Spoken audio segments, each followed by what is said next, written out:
Okay అది కూడా నెమ్మది చేయండి. అది కూడా ఇచ్చాక ఆ బాబు ఇచ్చేసేయండి. మొత్తం ఫోటో అక్కడ పెట్టి సైడ్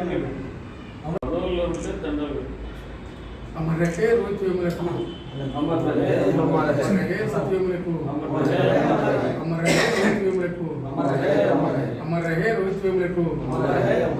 దళిత భోజన విద్యార్థి మేధావి, ఎస్సీ ఎస్టీ బీసీ మైనార్టీ విద్యార్థుల ఉద్యమ ఆద్యుడు, హైదరాబాద్ సెంట్రల్ యూనివర్సిటీ కేంద్రంగా జాతీయ స్థాయిలో దళిత భోజన విద్యార్థుల హక్కుల కోసం, రాజ్యాంగ హక్కుల కోసం, దళిత భోజన విద్యార్థుల ఆత్మగౌరవం, ఆత్మరక్షణ, సామాజిక న్యాయం, రాజ్యాంగ హక్కుల సాధన కోసం రోహిత్ వేముల చక్రవర్తి ఆధ్వర్యంలో హైదరాబాద్ సెంట్రల్ యూనివర్సిటీలో బ్రహ్మాండమైన ఒక విద్యార్థి ఉద్యమం నడపడం జరిగింది.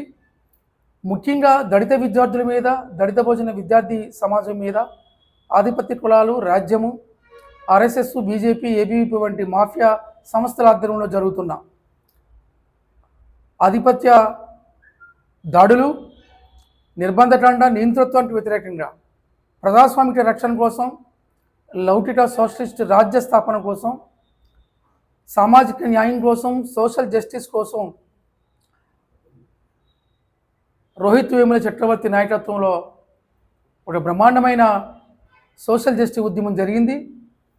అయితే ప్రధానంగా కాషాయ శక్తులు చేస్తున్న, కాషాయ మాఫియా టెర్రరిస్ట్ శక్తులు చేసిన దాడుల వల్ల రోహిత్ వేముల సంబంధించిన ఉద్యమాన్ని చూసి తట్టుకోలేక ఆయన ఉద్యమాన్ని, ఆయన గళాన్ని, ఆయన పోరాటాన్ని అణచాలని ఆనాడి తెలంగాణలో ఉన్న దత్తాత్రేయ కానీ, ఎమ్మెల్సీ రామచంద్రరావు కానీ, ప్రధాని నరేంద్ర మోడీ నేతృత్వంలో వాళ్ళ ఆదేశాల మేరకు అప్పటి రాష్ట్ర ముఖ్యమంత్రి కేసీఆర్ ప్రభుత్వం సహకారంతో రాజ్యము మొత్తం ఆర్ఎస్ఎస్, ఏబీవీపీ, ఈ బీజేపీ, ఈ మాఫియా ముఠా అంతా కూడా రోహిత్ వేముల ఉద్యమాన్ని అణిచేశారు.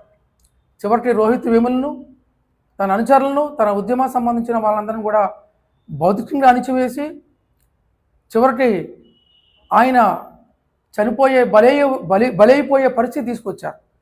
ఇది తప్పనిసరిగా రాజ్యం యొక్క వ్యవస్థీకృత హత్యగా మేము భావిస్తున్నాం.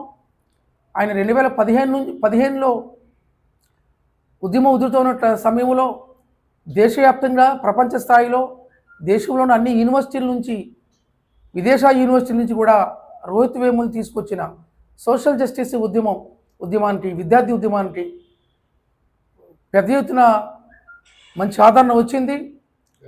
కాబట్టి రోహిత్ వేములు తీసుకున్న సోషల్ జస్టిస్ విద్యార్థి ఉద్యమానికి ఆ బలోపేతం అవుతున్న దాన్ని అణచనే లక్ష్యంతో ఆనాటి భారత ప్రభుత్వం కానీ, నేటున్న బీజేపీ కేంద్ర ప్రభుత్వం కానీ తీవ్ర స్థాయిలో అణచివేసిన పరిస్థితి ఉంది. చివరికి రాజ్యాంగం కల్పించిన ఆర్టికల్ 19 వాక్ స్వతంత్ర హక్కుని, ఆర్టికల్ 14 అందరూ సమానమే చట్టం ముందు చెప్పే 14 ఆర్టికల్ హక్కులు కానీ, ఇతర సామాజిక హక్కుల్ని, ముఖ్యంగా నిమ్న జాతులకు రాజ్యాంగబద్ధంగా కల్పించిన హక్కులన్నీ కూడా కాలరాయబడ్డాయి. రోహిత్ వేముల్ని భౌతికంగా కూడా లేకుండా చేసే పరిస్థితి వచ్చింది. ఈ హిందూ మతోన్మాదం కానీ, ఈ మాఫియా వర్గాలు చేసిన దాడుల వల్ల ఎంతో విలువైన ఒక విద్యార్థి మేధావిని భారత సమాజం కోల్పోయింది. మరి దేశంలో వివిధ యూనివర్సిటీల్లో రోహిత్ వేముల్ని స్ఫూర్తిగా తీసుకొని అనేకమైన విద్యార్థి ఉద్యమాలు ప్రస్తుతం ఉన్నాయి.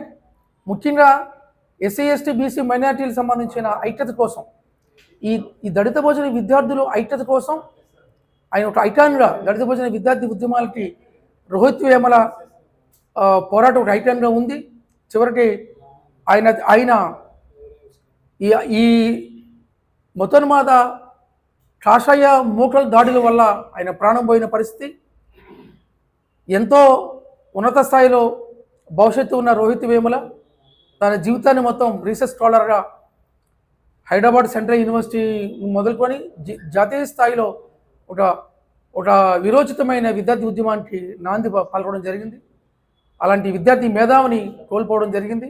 అయితే ఆయన భౌతికంగా లేకపోయినా ఆయన చేసిన పోరాటాలు కానీ, ఆయన చేసిన ప్రచారం కానీ, విద్యార్థి ఉద్యమం సంబంధించిన విషయాలు కానీ, ప్రజాస్వామికమైన సెక్యులర్ భావం కానీ ప్రచారం కానీ మానవతా విలువలతో కూడిన ఉద్యమాన్ని రోహిత్ వేముల మనకి వదిలి వెళ్ళడం జరిగింది.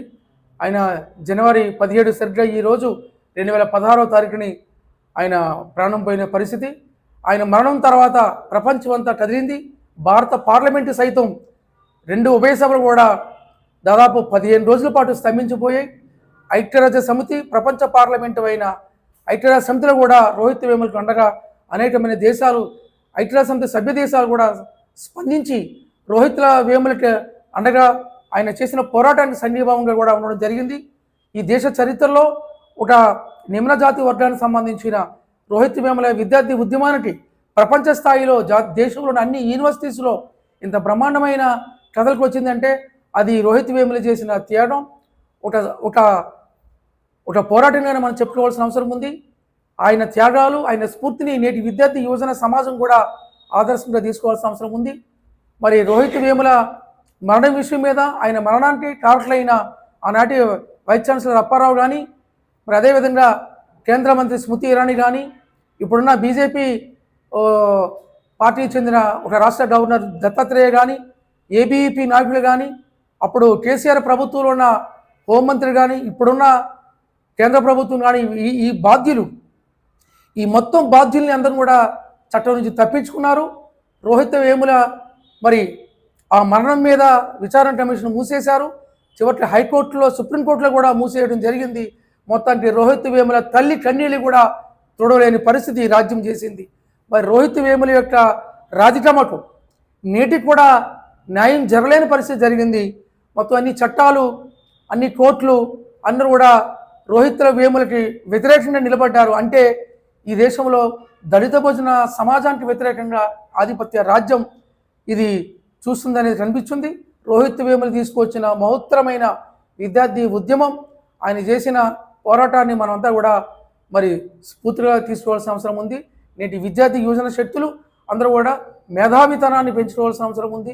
రోహిత్ వేముల యొక్క ఆయన త్యాగాన్ని వృధా కానియకుండా ఆయన చూపిన మార్గం ఆయన పోరాట మార్గంలో ముఖ్యంగా ఈ దేశ దిశని భవిష్యత్తుని తీర్చిదిద్దిన డాక్టర్ బిఆర్ అంబేద్కర్ గారి యొక్క సిద్ధాంతాలను ఆయన భుజాన్ని వేసుకొని అంబేద్కర్ ప్రసారకుడిగా అంబేద్కర్ వాదిగా మరి దేశమంతా ఆయన తిరిగి ఒక పీడిత కులాలకి ఒక సామాజిక న్యాయ ఐకాన్గా నిలబడడం జరిగింది. అట్లాంటి రోహిత్ వేముల్ని మనం మర్చిపోకూడదు. ఆయన చేసిన పోరాటం వృధా కాకూడదని మేము దళిత భోజన పార్టీ మేము పిలుపునిస్తున్నాం. అందువల్ల రోహిత్ వేముల యొక్క ఆశయాలు నెరవేరాలంటే ఈ ఆర్ఎస్ఎస్ కానీ ఈ మతోన్మాద కాషాయ రాజ్యం ధ్వంసం కావాల్సిన అవసరం ఉంది.